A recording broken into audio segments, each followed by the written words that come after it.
Alright, so welcome back. We are starting chapter 10 today, and specifically 10.1%.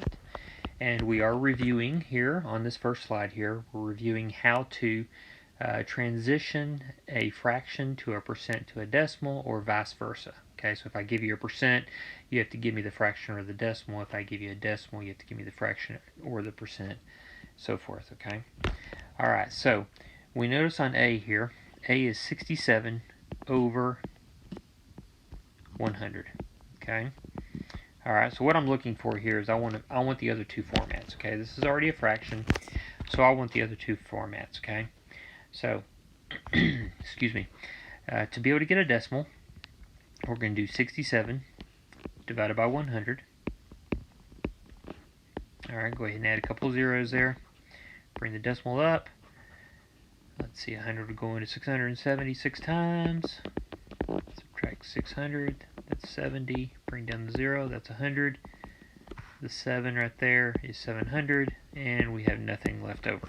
Alright, so in decimal form, this would be 0.67. Okay. And the last one here, percent here.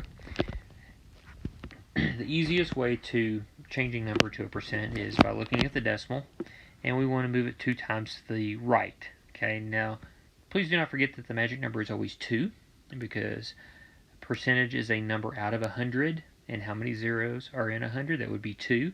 So the magic number is always 2. Okay, so if you're changing a percent back to a decimal, you still want to move that decimal point 2 times. It's just the opposite direction. All right, so I'm going to do that work right down here. 0.67. Move the decimal point twice to the right, and we get 67%. Alright, so we're finished with A. Alright, let's go over here to B.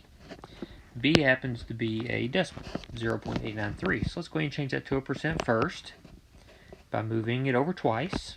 Okay, so it goes past the 8, it goes past the 9, but it stops between the 9 and the 3. So it'd be 89.3%. Okay. Now, we also need to get that as a fraction as well. And so if I look at this number right here, 893, that's 893 over what number? Okay, and it's going to be determined by that last digit. So the 3 right there happens to be in the thousands place.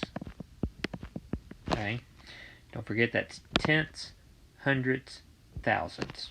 Okay, 893 over 1,000. Now the only thing is I have to determine if that's reducible. Okay, and it is not. We cannot reduce that.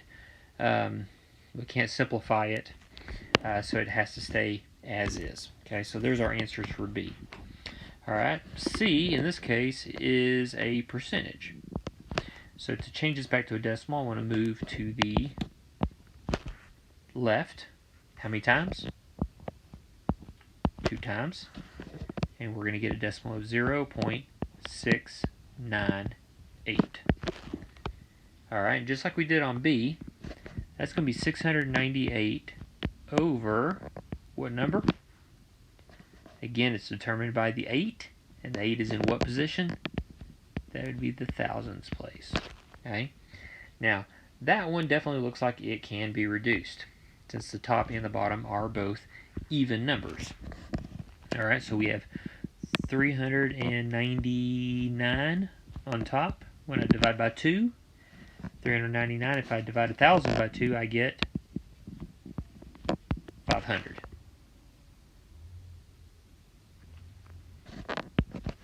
So this is the number I would want to use, 399 over 500. Okay. Again, I do want to simplify those, reduce them down to their simplest form, get them down to the smallest amount possible. Okay. All right. So there are our answers for example 1, A, B, and C. Okay. All right. Let's get into a little bit more content here for 10.1. Percent change and percent of markup or marked down. The formulas are very similar. They're very similar here. Percent change equals new value minus the old value divided by the old value, and then we can't forget to multiply by 100, because we are talking about percent change or percent markup or markdown, keyword percent. So the answer must be a percentage. Okay, so that's why we're multiplying by 100 there at the end. Percent markup or markdown on cost is the selling price minus the dealer's cost divided by the dealer's cost times 100. Now, if y'all notice, old value for the formula on top for percent of change, and for the bottom, percent of markup or markdown, dealer's cost and dealer's cost. Okay, that's very important. Make sure on percent of change you are dividing by the old value. Yes, it's real easy to subtract the two values on top, but the mistake that I see a lot from many students is that they divide by the new value. Okay, please do not do that. You need to make sure you divide by that old value. Okay, same thing with the percent markup. It's real easy to subtract the two values on top, but you must divide by the dealer's cost, not the selling price. Okay, because if you divide by that selling price, you're going to get a different percentage. Okay, you must divide by the dealer's cost. All right, let's do a few of these here. All right, so example number 2 here. We see the graph shows the percent of employees who take time off during 1 year because of colds. A company has 7,350 employees. Use the graph to find the number of them who miss work because of colds for 1 to 2 days each year. So how many employees miss work 1 to 2 days per year because of colds? Okay, well 1 to 2 days, let's see, that looks like that's the purple section, right? Purple section there. 1 to 2 days happens to be 24%. So we're looking for 24% of the total number of employees, which happens to be 7,350. Okay, highlighted it right there in yellow. So 7,350 employees.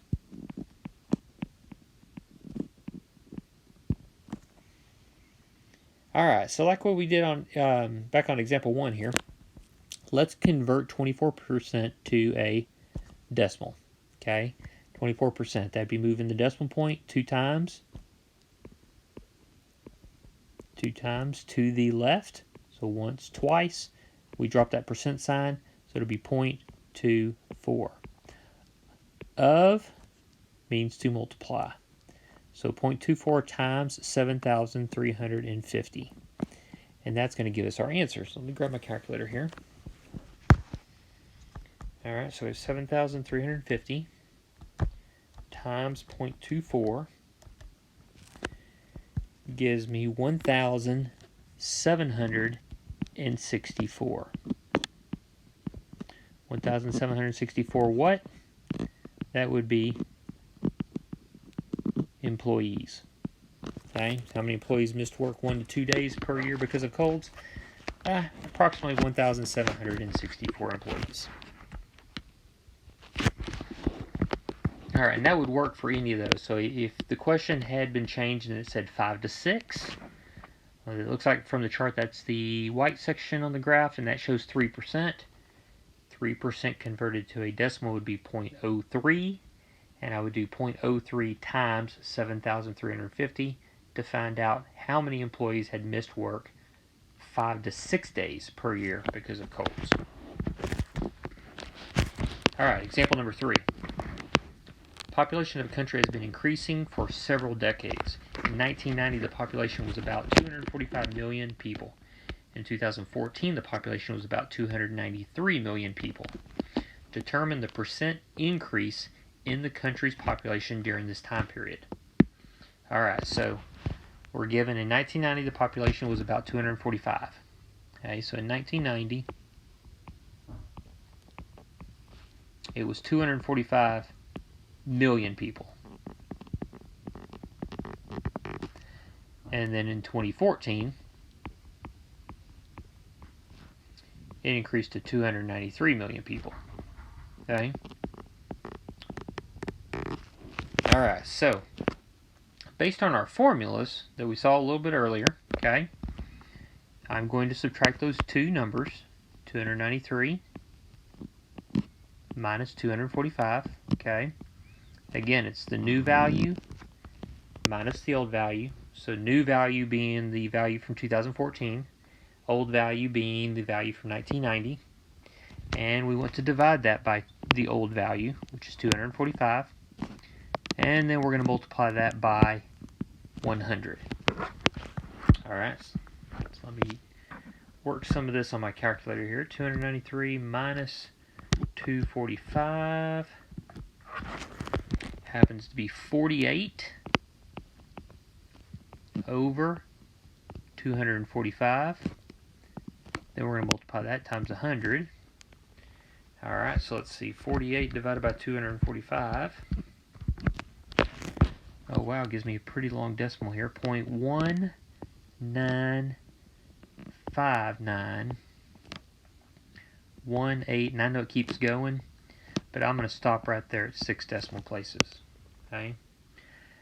Then we're going to multiply that by 100, so times 100.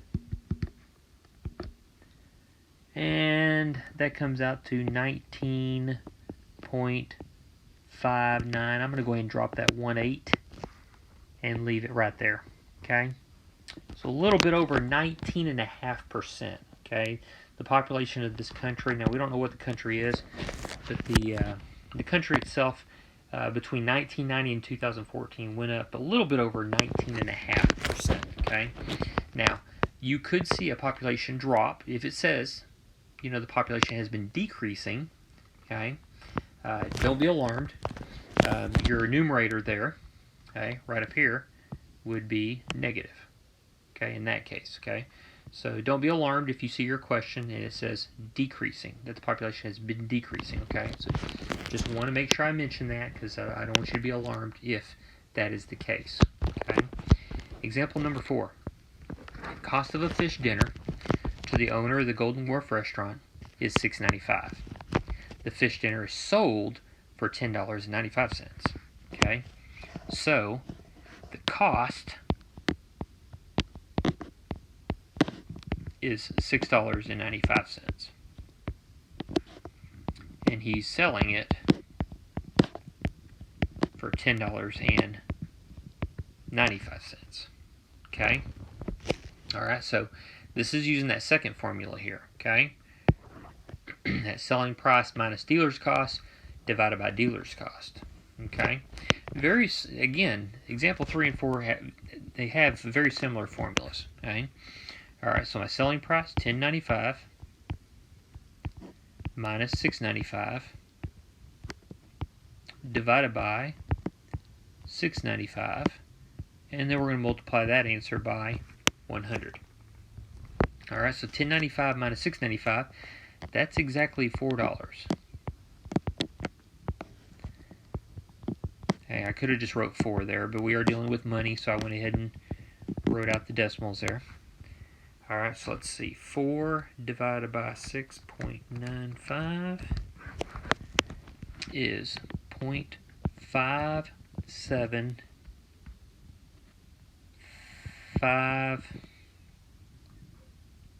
let's see, 40. Okay. I think I missed a 0, or I missed a 5, I'm sorry. If you were punching that in your calculator, you're probably thinking, what in the world? He just skipped a 0. And I sure did. Okay? Should be 0.575540. Okay? Times 100.